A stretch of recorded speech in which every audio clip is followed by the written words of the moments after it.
তেলকাজলা ঝুলন্ত সেতুতে ফের দুর্ঘটনা, গুরুতর আহত বৃদ্ধ, মরণফাঁদে পরিণত সেতু সংস্কারে প্রশাসনের ভূমিকা নিয়ে ক্ষোভ। প্রশাসন ও স্থানীয় জনপ্রতিনিধিদের উদাসীনতার চরম মাশুল গুনছেন সাধারণ মানুষ। ধনপুর বিধানসভার তেলকাজলা ও বানিয়াছড়া এলাকার সংযোগকারী ঐতিহ্যবাহী তেলকাজলা ঝুলন্ত সেতুটি দীর্ঘদিন ধরে বেহাল অবস্থায় পড়ে রয়েছে।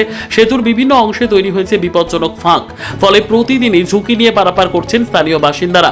বারবার সংস্কারের দাবি উঠলেও এখনো পর্যন্ত স্থায়ী কোনো উদ্যোগ নেওয়া হয়নি বলে অভিযোগ। স্থানীয়দের দাবি, দীর্ঘদিন ধরে সেতুটির বেহাল দশা নিয়ে প্রশাসন ও জনপ্রতিনিধিদের দৃষ্টি আকর্ষণ করা হয়েছে, কিন্তু মোহনভোগ ব্লক প্রশাসন কিংবা ধনপুর বিধানসভার জনপ্রতিনিধিদের পক্ষ থেকে কার্যকর পদক্ষেপ নেওয়া হয়নি। ফলে দিন দিন আরও বিপজ্জনক হয়ে উঠেছে সেতুটি।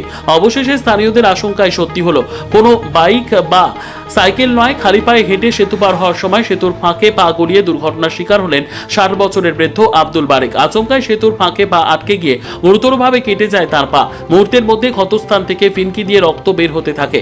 তীব্র যন্ত্রণায় চিৎকার করে একসময় জ্ঞান হারিয়ে ফেলেন তিনি। ঘটনাটি দেখতে পেয়ে স্থানীয় বাসিন্দারা ছুটে এসে রক্তাক্ত অবস্থায় তাকে উদ্ধার করেন। পরে ঝুলন্ত সেতুর পাশের একটি দোকানে নিয়ে গিয়ে মাথায় জল ঢেলে দীর্ঘ প্রচেষ্টার পর তার জ্ঞান ফেরানো সম্ভব হয়। ঘটনাকে কেন্দ্র করে এলাকায় চাঞ্চল্য ও ক্ষোভের সৃষ্টি হয়। এক স্থানীয় বাসিন্দার কথায়, আমরা বারবার সতর্ক করেছি, যে কোনো মুহূর্তে বড় দুর্ঘটনা ঘটতে পারে বলে জানিয়েছি, কিন্তু বিধায়ক কিংবা প্রশাসন কারো যেন আমাদের কথা শোনার সময় নেই। আজ আব্দুল বারেকের সঙ্গে যা ঘটেছে, কাল কোনো ছোট শিশুর সঙ্গে তা ঘটতে পারে। স্থানীয়দের অভিযোগ, একটি গুরুত্বপূর্ণ সংযোগকারী সেতু হওয়া সত্ত্বেও দীর্ঘদিন ধরে এর সংস্কার না হয় প্রতিদিনই জীবনের ঝুঁকি নিয়ে পারাপার করতে হচ্ছে সাধারণ মানুষকে।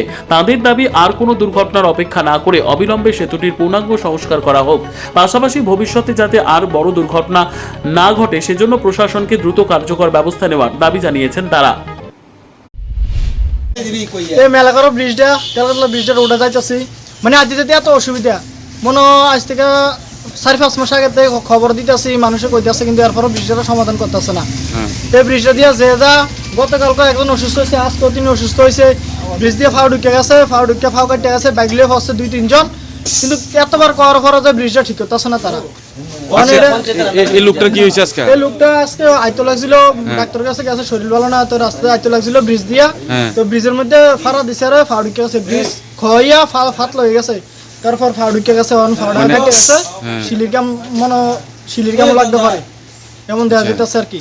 তো আমরা একটাই কথা, যে যাতে মানুষের ভালোভাবে যাতে করতে পারে, যে ব্রিজটা ঠিক করে দেওয়া। 2টা পঞ্চায়েতের আন্ডারে একটা ব্রিজ, এই ব্রিজটা ঠিক করে দিতেছে না, কাজ করে দিতেছে না।